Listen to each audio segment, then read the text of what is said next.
Aini kama moto unaivisha ugali na choma nyumba. The digital culture in the place. Akili mnemba, bongo safi, mashine kali. Hii ni teknolojia leo, si hadithi ya bibi. Akili mnemba, kompyuta yenye roho ya hesabu.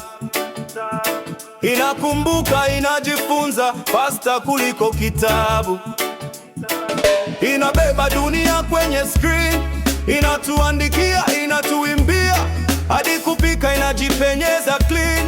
Lakini ndugu, usidanganye na shin. Kama huna busara itakubadilisha sin. Inaweza kukuokoa au kukuharibu. Ni kama kisu jikoni na pande mbili, iwe maarifa au bubu.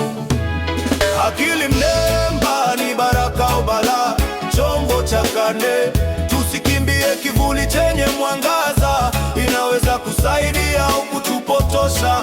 Tujifunze kuitumia kwa hekima, sio kwa porojo na maneno ya kidosho. Minaona ikifundisha mashuleni, wanafunzi wanapata na bila kuelewa silabasi.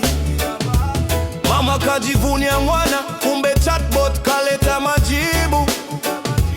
Shule zimekuwa WhatsApp groups. Oh my people.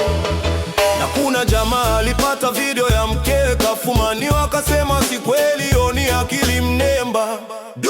Mashine yaweza tengeneza picha lakini sio ndoa. Wezi wanakopi sauti mpaka unashtakiwa.